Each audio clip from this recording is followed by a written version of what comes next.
Bakit kaya sinabi ni Christopher Min na kamukha daw ni Herlyn Budol si Paps Fernandez matapos niyang makita yung mga latest photos niya ngayong sumali siya sa Binibining Pilipinas bilang isa sa mga top 40 candidates? At ano pa kaya yung mga ibang advice niya para kay Herlyn Budol on her journey para makakuha ng crown sa patimpalak na ito?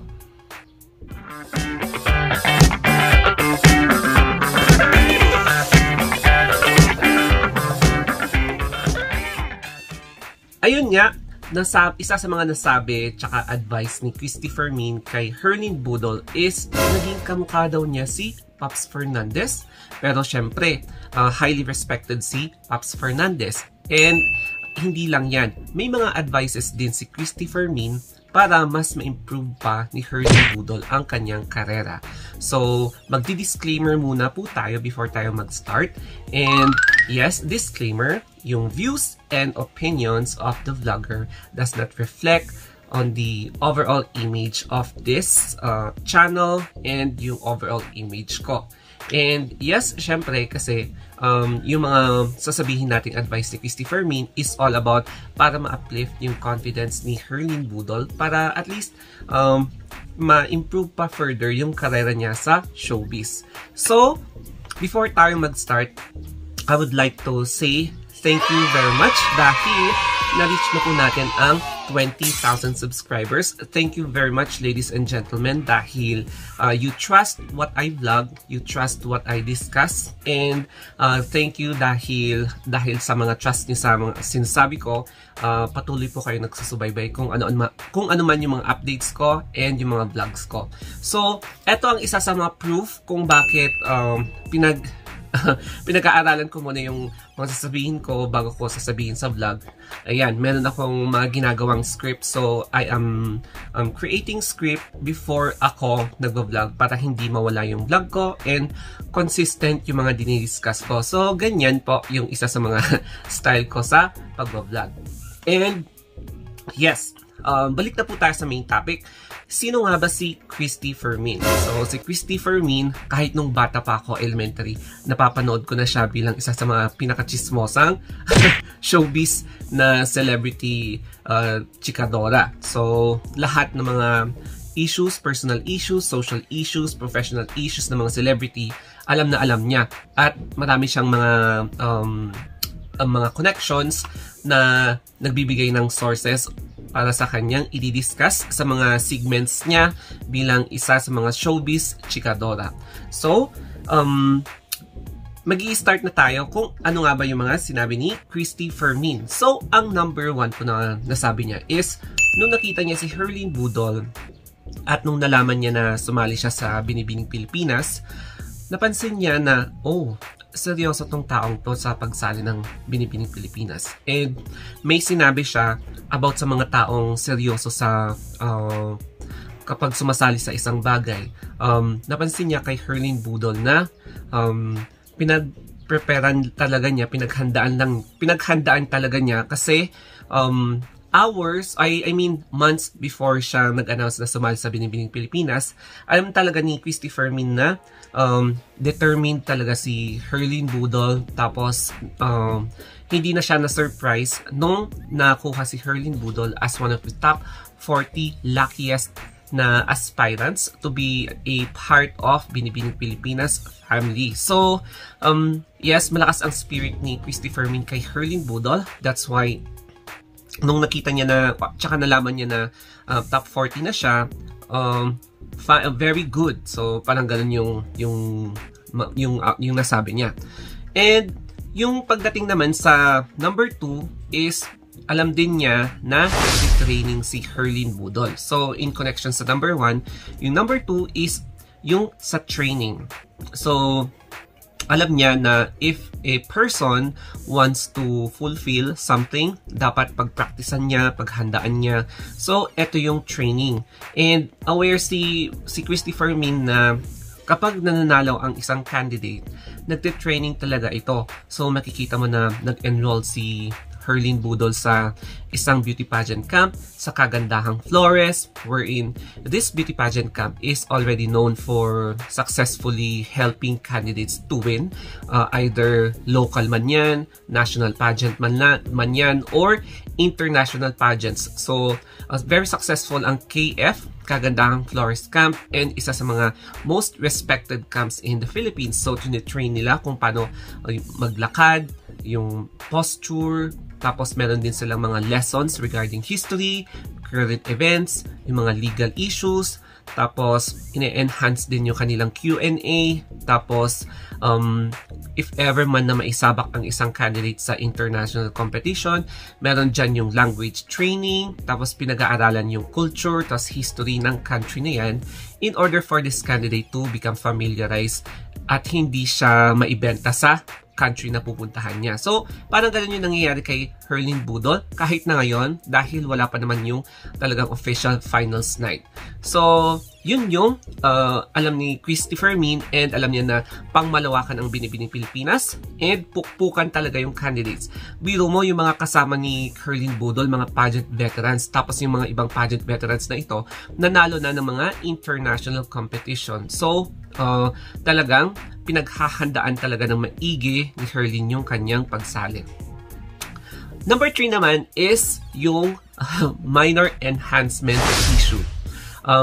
Nabanggit ni Christopher Min na ibang-iba na yung itsura ni Herlyn Budol. Siyempre, makikita mo naman yung sa aura niya sa pag-host niya sa Wawawin and yung mga latest photos ni Herlyn Budol. So, siyempre, the power of makeup is really that effective dahil talagang nag-transform ang face ni Herlyn Budol. But then, there is more to that power of makeup. If you are really a fan of pageantry, may intindihan mo yung sinasabi ko dahil may talagang ibang contestants na makikita mo halatado na there is something na change. Pero kay Herlyn Budol naman, hindi siya considered na retoke, although may minor enhancement. It's because ang maganda na yung facial features niya parang mas pina-enhance pa, tinanggal yung brace, tapos gumanda yung kanyang bunganga, tapos yung ilong, syempre yung nose line, and then yung sa chin, tapos yung sa parang texture ng face niya, lumambot yung itsura niya. May umiba sa kanyang face. So, ayun, may mga minor enhancements lang yon. Hindi siya nag-undergo ng surgical procedure. Pero, syempre, all the best pa rin sa kanya. Ang masasabi ko lang din doon is hindi naman masama na magpa-enhance ang isang tao because meron siyang right na magpa-enhance sa kagustuhan niya para ma-boost ang kanyang confidence, and kapag meron siyang pera, and kapag bagay niya yung pinaayos niya sa face niya. So, kung ano man yung decision ng isang tao, syempre wala na tayo doon. But, we still hope for the best for Herlyn Budol's journey sa Binibining Pilipinas. Yung number 4 naman is dito ang nakakaloka. Dahil sa pag-enhance, yung napansin niyang changes, changes na nakita niya kay Herlyn Budol before and after, before sa Wawawi, and then ngayon sa Binibining Pilipinas, is kamukha na daw niya si Paps Fernandez. So magtataka ka, Paps Fernandez ba talaga yung napili niyang kamukha niya? Paps Fernandez is also a well-respected showbiz celebrity and singer. Kaya nga siya tinuguri ang the Queen of Concert or the Concert Queen. And maganda rin yung hubog ng katawan ni Paps Fernandez even at her age right now. So, kung napanood nyo yung siya sa tour na, siya yung villain doon, tapos yung mga costume is Maladarna. Tapos yung star doon is si, anong pangalan nun? Si Shasha Padilla. Ayun. Sorry, naglag ako doon. And makikita mo talaga na super sexy and ang ganda pa rin ng festlock ni Paps Fernandez kahit na medyo, ayan, nasa middle age na siya. So, ayun nga, in comparison naman, parehas silang maganda. I don't like to say something different sa dalawa because maganda si Herlyn in her own way and maganda rin naman si Paps Fernandez in her own physical features. So, hindi ko lang mag-gets kung bakit si Pops Fernandez yung sinabi ni Christy Fermin. But, yes, they are both beautiful. Number 5 is wishing Herlyn good luck. Dahil alam niya na seryoso si Herlyn, pinaghahandaan talaga ni Herlyn yung kanyang pagsali sa Binibining Pilipinas. And dahil dito, very positive ang outlook ni Madam Christy Fermin kay Herlyn Budol. Nakita niya na determined siya, hindi yung ibang candidate na sumali lang para magkaroon ng experience or para ma-expose or para ma-level up ang kanilang confidence at para sumabak sa showbiz, yung mga ganon. Nakita niya kay Herlyn Budol na humble siya but meron talagang determinasyon para makakuha ng crown. Ayun. So MGI yung target niyang crown. I hope na makuha niya yung crown na yon. Yung number 6 naman is, ito yung isa sa mga advices niya is wag magbago ng ugali kahit na-enhance na siya, candidate na siya ng Binibining Pilipinas, tapos na-level up na siya in terms of sa kanyang physical features. It's because kapag nagbago ka na at kinalimutan mo na kung saan ka nang galing, di ba may kasabihan tayo na mas malansa ka pa sa mga isda, o di ba? Mas higit ka pa sa malansang isda kapag hindi mo kinalimutan yung pinanggalingan mo. Although, yes, nasabi rin ni Herlyn na hindi siya magbabago, there is still or are still temptations. So, maraming temptation din, kaya ang isang tao is nagbabago, nagiging self-centered na, and I hope hindi mangyari yon kay Herlyn. Yun yung gustong iparating ni Christy Fermin sa kanyang mga interviews or sa kanyang mga pinagsasabi every time na nagkakaroon siya ng segment. And then, yung number 7 na advice niya is alisin ang ugaling skwala at atribida. So, hindi na, yes, okay din yung kay Herlyn Budol na pinapakita niya na humble siya. Tapos, inaamin niya na isa siyang tao na nag-start from humble beginnings. Pero, dapat alisin din niya yung pagka-eksenadora, yung pagka-skwala, at yung pagiging atribida dahil dapat siya ang maging inspiration sa mga ibang katulad niya na doon nang galing na kung saan na pwedeng magbago ang isang tao. Hindi porke na lumaki ka sa pagiging illegal settler, ganun na forever yung ugali mo. So, parang there is still something na pwedeng mangyari na mabuti sa isang tao kung magiging mas refined yung kanilang composure sa sarili. Dapat hindi yung parang ilugar. I mean, ilugar niya dapat yung kanyang words sa iba't ibang eksena. So, syempre, artista na siya and na-expose na siya sa mga formal events and mga formal activities.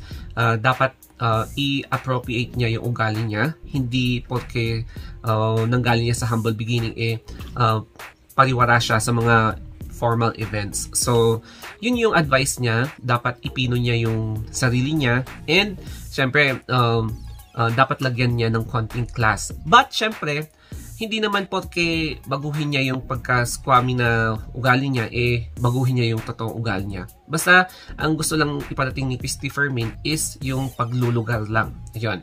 So, ayan yung mga 7 na dapat na yung mga 7 advices na nabanggit ni Christy Fermin. So, I am sure na marami ang magre-react sa mga advices ni Christy Fermin. But, syempre, kung i-realize mo itong mga 7 na issues na sinabi ni Christy Fermin or advices, ma-realize mo na parang there is something beneficial about it because parang payo bilang isang nauna pa sa showbiz industry na kung saan alam na ni Christy Fermin yung mga pagbabago ng isang aktor, yung mga nangyari sa isang actor or actress habang nasa kalagitnaan na sila ng career nila bilang artista, and kung ano yung nagbago sa kanila, and kung ano yung tingin niya na nangyari kung bakit umangat at bumagsak yung mga ibang celebrities. So, doon niya binibase, kaya parang in my own opinion, prangka yung pagkakasabi niya, pero kung titignan mo, hindi naman talaga negative, hindi naman niya nilait si Herlyn Budol. Yun nga lang, sana hindi siya magbago, and sana tuloy-tuloy yung karera niya. Lalo na ngayon na she is now an aspiring beauty queen, and malay nyo, siya ang isa sa mga pwedeng manalo sa MGI, and baka siya ang first na magiging Pinay na mananalo ng Miss Grand International. So, thank you guys for watching, and sana supportahan nyo rin ako dahil marami pa akong iba-vlog. Siyempre, hindi lang si Herlyn Budol, pati na rin yung mga ibang candidates sa Miss Universe Philippines, Binibining Pilipinas, Miss Universe, at ang mga ibang pageant topics. So, thank you and have a wonderful day.